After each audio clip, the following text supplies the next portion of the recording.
My friends, today I want to speak plainly and ambitiously about a future we can choose together, a future where distance no longer dictates destiny, where talent finds opportunity at home, and where the country's natural wealth is converted into livelihoods rather than leaving as raw exports. Imagine, if you will, a country transformed by 10 massive projects, each bold, each practical, each anchored in local capacity and public accountability. These projects are not fantasies, they are blueprints. They are the kind of public works that change how a nation breathes, how it moves people and goods, how it powers hospitals and schools, how it trains young hands and minds, and how it stands in the world with dignity and resilience. I will describe each, why it matters, how it should be built, and how we must govern it so every citizen benefits. Picture, first, an international mega airport that becomes our gateway to the world.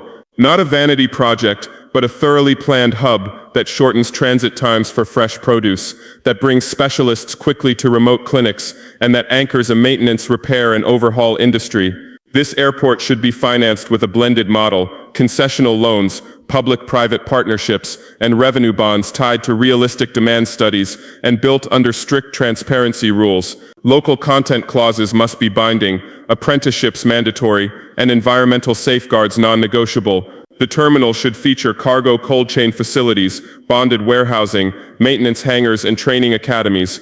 When a farmer in the countryside can send mangoes, vegetables, or livestock products to regional markets within hours rather than days, incomes rise and value moves inland. An airport like this is not merely infrastructure, it is an economic engine, creating logistics firms, freight forwarding businesses, and quality control labs staffed by our people. Now imagine a modern integrated rail corridor linking the heartland to ports and neighboring capitals, a transnational rail backbone that moves bulk goods efficiently, reduces road congestion, and slashes transport costs. Rails are the arteries of industry. They will serve mining with cleaner logistics, move grain to processing hubs, and enable manufacturers to source input materials reliably. A rail project must be planned with regional partners to ensure interoperability, standardize gauges where possible, and cross-border windows that ease customs. Financing should leverage development banks and private operators under clear concession terms, with strict requirements on local procurement and workforce localization. Environmental and social impact plans must include compensation, resettlement done with dignity, and biodiversity offsetting where tracks cross sensitive areas. Maintenance depots and workshops should be built in regions that currently suffer economic isolation, so jobs and training spread across provinces. Think of our roads not as potholes but as lifelines, a national road and rural access program that paves trunk highways, repairs bridges, and upgrades feeder roads into all-weather arteries. Rural roads are investments in schooling and healthcare access as much as in trade. This program must adopt labor-intensive construction where suitable, creating employment while building durable surfaces, and incorporate climate-resilient engineering to withstand heavy rains and flooding. A transparent procurement platform, open to small contractors and cooperatives, will help local firms grow. Every road project must include pavement management systems so maintenance is predictable, not reactive. Roads are not ends in themselves, they are the practical promise that parents can reach clinics and kids can reach classrooms. Envision a national energy revolution centered on a distributed renewable energy and storage network, vast solar parks, community solar, hybrid mini-grids, and strategic battery and pumped storage installations. Energy is the heartbeat of modern life. With reliable power, we keep clinics running, factories humming, and students learning after sunset. Partnering with regional developers and technology transfer agreements, the plan should prioritize local assembly of panels and batteries, craft vocational programs for electricians and grid technicians, and deploy feed-in tariffs and off-taker guarantees to attract investment without sacrificing public interest. A portion of renewable output can be channeled into green hydrogen projects for export and for fertilizer production, reducing dependency on imported fertilizer and boosting agricultural yields. Careful land use planning, community benefit sharing, and robust decommissioning plans will keep this transformation sustainable. Water is life, and so a transformative integrated water resource and irrigation program is essential. This means modernizing river basins with reservoirs and smart irrigation, rehabilitating wells and boreholes, rehabilitating urban water treatment plants, and investing in watershed protection to reduce erosion and siltation. Smallholder farmers should be organized into water user associations that manage irrigation equitably, supported by training in efficient drip and sprinkler systems. Urban areas need investments in sewage treatment and stormwater systems to avoid flooding and contamination. Public investments must be matched with community partnerships. Farmers pay modest user fees to sustain services, and municipal utilities operate transparently with performance contracts that protect consumers. Clean water boosts health, productivity, and resilience to drought. Imagine an agricultural transformation and agro-processing network, purpose-built aggregation centers, cold rooms, processing factories, and market linkages that convert raw harvests into packaged goods for regional and global markets. This is where value addition stops raw materials being exported cheaply and starts creating formal jobs and export revenues retained domestically. The program should offer matched grants to cooperatives, guarantee offtake through contract farming with processors, fund quality labs for certification, and ensure access to finance for smallholders. Technology transfer matters, mechanization where appropriate, improved seed and storage techniques, and digital platforms for price discovery. Link these centers to the rail and airport systems and you have a seamless corridor from field to shelf. Consider a national healthcare and medical research complex, a network of regional hospitals upgraded to international standards, linked with telemedicine hubs, mobile clinics, and a central research and training institute focused on tropical medicine and public health. This is not about building palaces, but about equipping existing facilities with cold chains for vaccines, diagnostic labs, emergency care, and surgical capacity. A central training school will certify nurses, biomedical technicians, and community health workers, increasing retention through career ladders and dignity in pay. Partnerships with international research institutes must include clauses on local capacity, co-authorship of research, shared labs, and graduated funding that grows local leadership in health research. Healthier people are more productive people. Investing here pays massive dividends.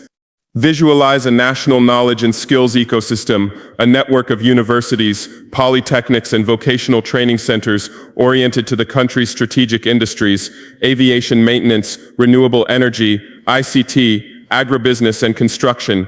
The aim is clear: train technicians and managers locally so we own the skills that power our projects. Curriculum co-designed with industry ensures graduates are job-ready. Apprenticeship schemes with public works programs guarantee practical experience. Scholarships target underrepresented regions and women to broaden opportunity. Incubators and technology parks attached to universities support startups that can supply parts, software, and services to major projects, creating a virtuous circle of innovation and employment. Picture a digital backbone, a national broadband and data center initiative that connects schools, hospitals, businesses, and government services. Digital infrastructure is the modern public good: high-speed fiber backbone, town-level last-mile solutions, affordable access programs, and local data centers for cloud services will create an economy where fintech, e-commerce, telemedicine, and e-governance can flourish. Digital ID systems, open data portals for procurement, and e-payments for subsidies will increase efficiency and reduce leakages. Cybersecurity and data protection laws must be enacted alongside these investments to protect citizens' privacy and trust. A digital economy multiplies the returns from every other project by making markets more transparent and services more accessible. Envision large, well-governed industrial parks and special economic zones (SEZ) strategically placed near ports, rail links, and the airport, designed not to be tax-free enclaves without benefit to locals, but to be integrated engines of local value addition. These zones must enforce high labor standards, require local content, and provide training centers and supplier development programs. Target industries could include agro-processing, light manufacturing, aircraft maintenance and avionics workshops, solar component assembly, and pharmaceuticals. Attracting anchor investors is essential, but so is ensuring small and medium enterprises can plug into supply chains. Land rights, infrastructure, and streamlined customs services make these zones credible and productive. Finally, envision a national housing and urban resilience program that upgrades towns around these projects. Affordable housing, resilient drainage, electricity extensions, reliable public transport, schooling, and primary health facilities. Large projects often create migration. Without planning, growth becomes chaotic slums. Planned urban expansions with mixed-income housing, public green spaces, vocational hubs, and waste management plans turn growth into opportunity. This program must include legal frameworks that protect tenants' rights, incentives for resilient construction, and financing instruments like incremental housing loans to make ownership feasible for ordinary families. Each of these projects would need a governance regimen worthy of public trust, open procurement portals, independent oversight boards with civil society and parliamentary representation, public dashboards showing milestones and spending, and independent audits published in accessible language. Contracts should include enforceable local content and job creation clauses, and all environmental and social impact assessments must be public and acted upon. Transparency is not optional. It is the only way to ensure that public investment delivers broad and lasting benefit, rather than enriching a few. Citizen engagement must be built in from the start. Community councils for land issues, participatory budgeting for local investments, and grievance mechanisms that are timely and binding. We must also insist on financing that is prudent and diversified. Blend concessional development finance, responsibly underwritten sovereign bonds, and measured private investment under performance-linked contracts. Do not mortgage the future for a temporary headline. Debt must be linked to productive assets and realistic revenue streams, projects that generate economic activity. Airports, rail, processing centers can carry proportionate financing, while essential social projects like health and water should leverage grants and concessional assistance with strong institutional safeguards. Skills and local employment must be non-negotiable. Build apprenticeship targets into every contract, require suppliers to hire locally and to invest in training centers. Create transition programs for those whose livelihoods may be displaced, offering retraining, startup grants, and job placement services. Prioritize inclusion. Women, youth, and historically marginalized regions should receive targeted scholarships, quotas in training programs, and microfinance access to start businesses that plug into these projects. Environmental stewardship must be integral. Each project must avoid critical habitats, restore ecosystems where affected, include green infrastructure to manage stormwater and heat, and adopt carbon reduction strategies. Large projects should plant buffers, preserve wetlands, and finance reforestation programs that offset impacts. Climate resilience measures, flood-proofing, drought-tolerant crops, and heat-resistant building standards will protect the gains we make. There are risks, corruption, misaligned incentives, poorly planned resettlement, and political impatience. These are not inevitable, they are preventable through institutional design, independent anti-corruption units with prosecutorial capacity, participatory resettlement plans with legally enforceable compensation, parliamentary oversight with the power to pause suspect contracts, and staggered project delivery that shows quick wins while building long-term capacity. A country that rewards transparency and punishes abuse will attract better partners and lower financing costs. Let us also speak of regional integration. None of these projects should be islands. The rail corridor must link to neighbors. The airport should be a regional hub. The data backbone should interconnect with regional networks, and SEOs should be gateways for cross-border trade.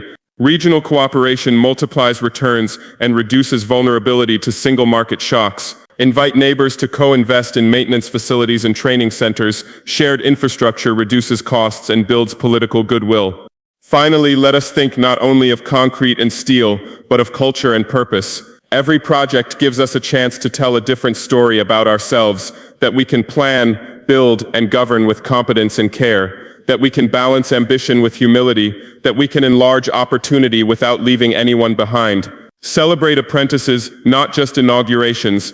Measure success by the number of students trained, the number of local firms supplied, the days clinics stay open, the tons of produce processed, and the livelihoods stabilized. Metrics must center people.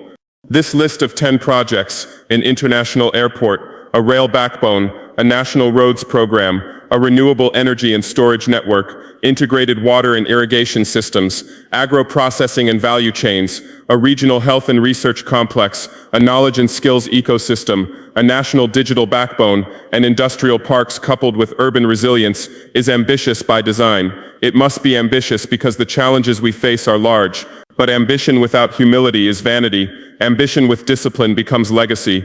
So I call upon every stakeholder, planners, civil servants, private investors, community leaders, trade unions, students, and ordinary citizens. Demand transparency, demand local jobs, insist on environmental care, vote for oversight, support training programs, Hold officials accountable. Invest where you can, even if it is as simple as participating in a community consultation or signing up an apprentice.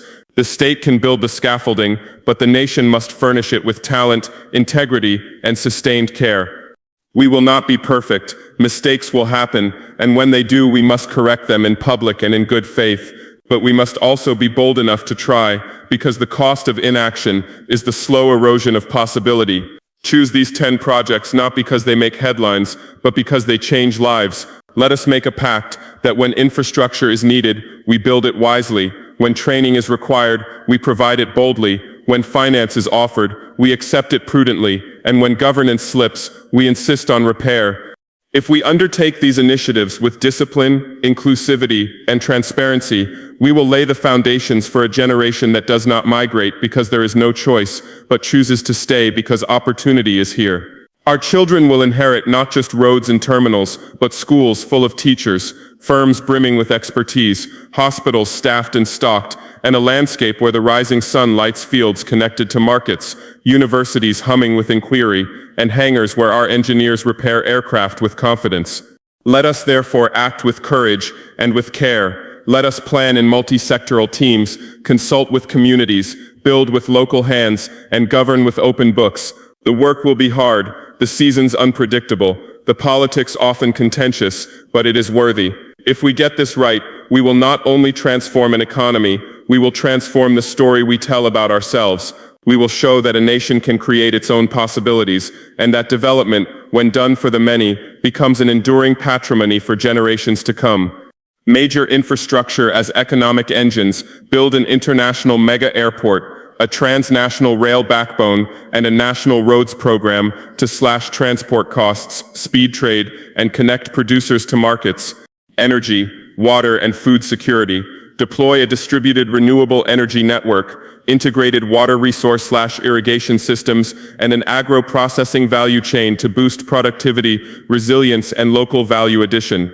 Human capital and industrialization. Invest in a national knowledge and skills ecosystem, vocational training, and local content in industrial parks/SEOs to create durable jobs and spawn local suppliers and exports. Health, digital, and governance systems. Upgrade regional hospitals and research capacity. Build a national broadband/data backbone and enforce transparency, audits, and independent oversight for accountable delivery. Inclusive, resilient urbanization and regional cooperation. Pair major projects with planned housing, public services, and climate-smart design. Embed regional linkages and shared maintenance/training hubs so benefits spread and stability increases. My friends, building major infrastructure is not an act of vanity. It is the deliberate work of reshaping an economy so that its people can trade, travel, and thrive. When we invest in an international airport, a transnational rail backbone, and a national road network together, we create the circulatory system of prosperity. Roads carry farmers to markets, rails move bulk commodities at low cost, airports deliver perishables, and connect exporters with buyers around the world. Those connections lower transaction costs, reduce waste, and make small producers competitive in distant markets. Infrastructure turns isolated activity into integrated value chains. A farmer who once sold raw produce at low margins now finds aggregators, cold storage, and processing plants within reach. Truckers who spent days idling at poor roads now run predictable schedules, cutting delivery times and increasing reliability. Entrepreneurs launch logistics startups, digital marketplaces, and quality control labs because the physical backbone finally makes such services viable. Each link, air, rail, road, multiplies opportunity, and jobs created in construction become the skilled roles of operations, maintenance, and management. The economic case is pragmatic. Lower transport costs increase exporters' margins and attract investment. Reliable corridors reduce the risk premium for buyers and insurers, making long-term contracts feasible. Industrial parks and processing hubs cluster near nodes of connectivity, creating agglomeration economies where suppliers, service providers, and skilled labor pool together. That clustering raises productivity, fosters innovation, and expands tax bases for social services.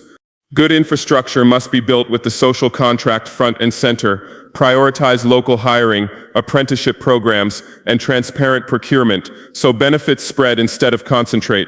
Compulsory local content clauses turn imports into domestically produced goods over time.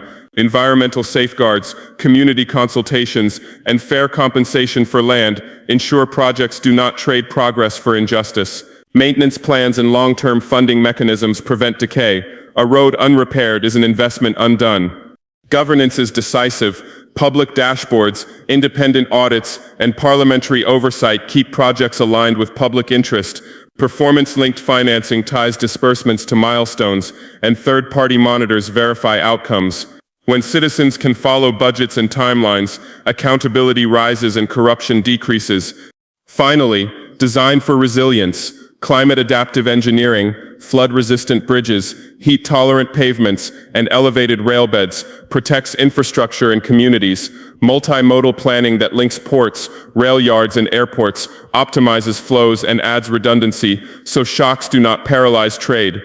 Major infrastructure is not an abstract ambition, it is practical nation-building.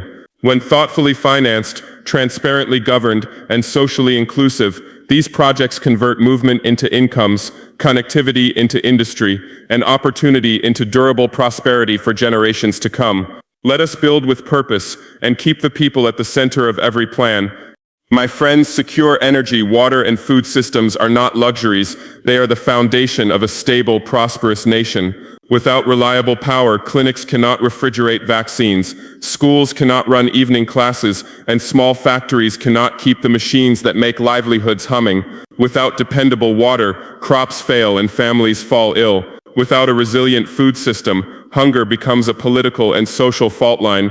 That is why our strategy links renewables, integrated water management, and agro-processing into a single, coherent program that protects lives and unlocks potential.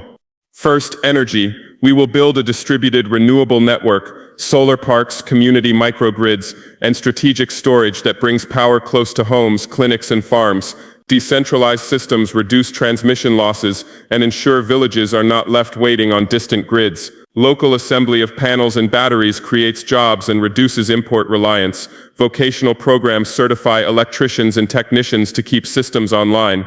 Energy policy must prioritize reliability and affordability, predictable tariffs, off-taker guarantees for private investors, and subsidies targeted to health centers and schools.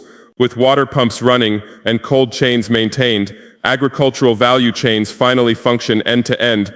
Second, water. Integrated water resource management means more than drilling wells. It means protecting watersheds, building small reservoirs, rehabilitating boreholes, and deploying smart irrigation for smallholders. Investments in watershed restoration reduce erosion and siltation, extending the lifespan of reservoirs. Urban water systems need treatment upgrades and leakage control so cities can grow without losing supply. We will organize water user associations to manage irrigation equitably and train technicians to maintain pumps and piping. When farmers have reliable water, cropping calendars stabilize, yields rise, and risks fall. Third, food security. We will link smallholders to aggregation centers, cold storage, and agro-processing facilities so harvests are turned into products with longer shelf life and higher value.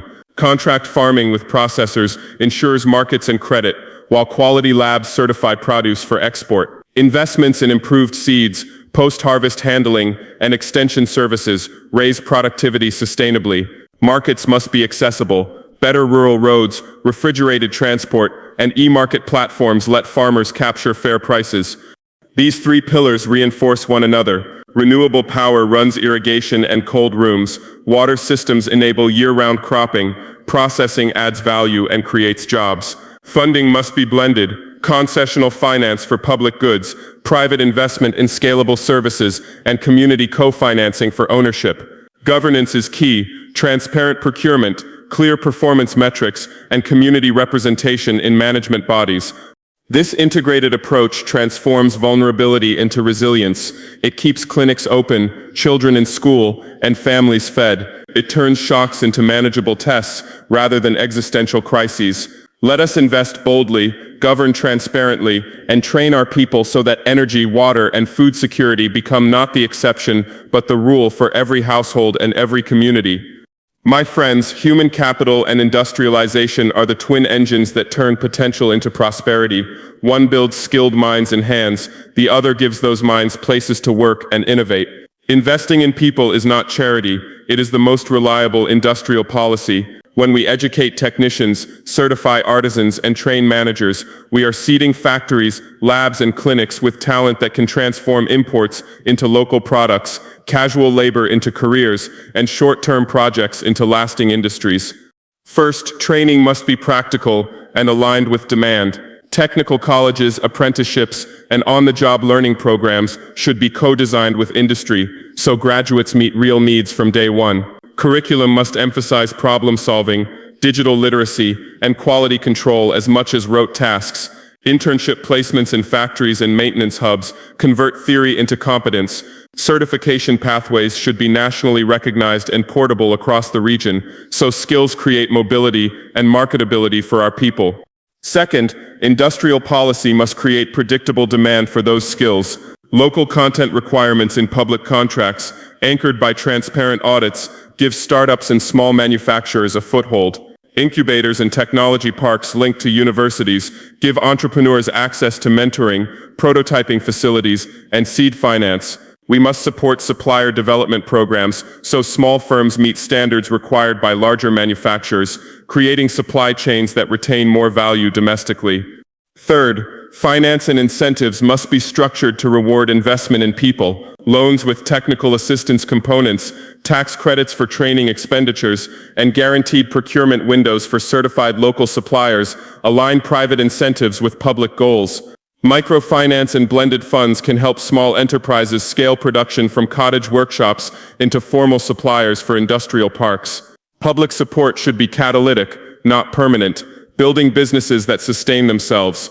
Fourth, gender and regional inclusion are essential. Prioritize scholarships and placement quotas for women, invest in training centers outside the capital, and offer childcare and flexible schedules so caregiving responsibilities do not bar participation. Industrialization that excludes half the population or entire regions is brittle and unjust. Diversify the talent base to strengthen resilience and broaden opportunity. Fifth, governance and quality assurance must underpin the whole effort. Certification bodies, labor standards, and occupational safety regimes protect workers and make local products credible in export markets. Transparency in procurement ensures that local content rules create real capacity rather than rent-seeking. Public-private councils involving unions, industry, and academia should review progress and adjust policy responsively. Finally, link industrialization to broader development goals, environmental standards, circular economy practices, and technology transfer that prioritizes adaptability to local climates and resources. When industry is green, skills are future-ready, and governance is accountable, human capital becomes the durable engine of industrial growth. Let us therefore commit to training with purpose, to industrial policy with integrity, and to building an economy where talent and enterprise rise together for the benefit of every community.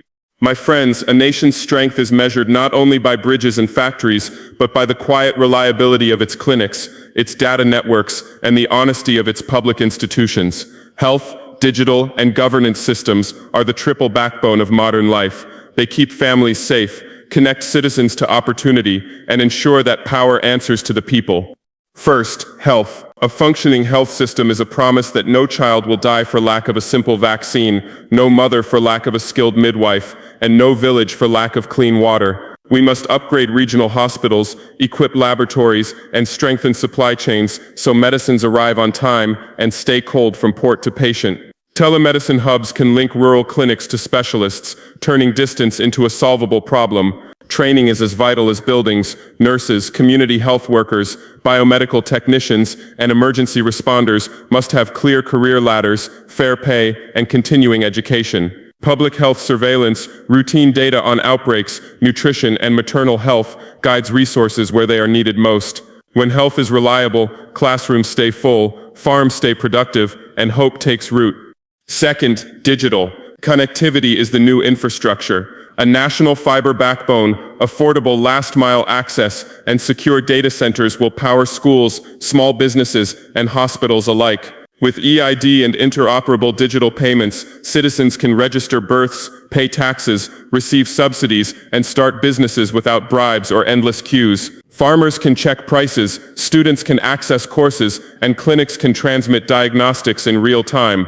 But with power comes responsibility. Strong cybersecurity, data protection laws, and digital literacy programs must defend citizens' privacy and make technology empowering rather than predatory. Open data portals let journalists and innovators turn public information into better services. Third, governance. Trust is a public asset, earned through transparency and accountability. Publish contracts, track budgets on public dashboards, tie payments to verified milestones, empower independent auditors, courts, and anti-corruption units with real autonomy and consequences. Create citizen feedback channels, hotlines, grievance redress, participatory budgeting, so people shape the services they use. When procurement is competitive and oversight is real, money goes further and results arrive faster. When the civil service is professional and promoted on merit, policies survive politics. These three systems reinforce one another. Digital rails make health delivery smarter and governance more transparent. Strong governance ensures health funds and digital projects serve the public, not private pockets. Healthy, connected citizens become productive workers and informed voters. Let us invest in clinics that heal, cables that connect, and institutions that tell the truth. In doing so, we build a country where life expectancy rises, opportunity multiplies, and leadership is measured by service, not spectacle. My friends, cities are where hope meets reality. If we plan them well, they become ladders of opportunity. If we neglect them, they harden into inequality.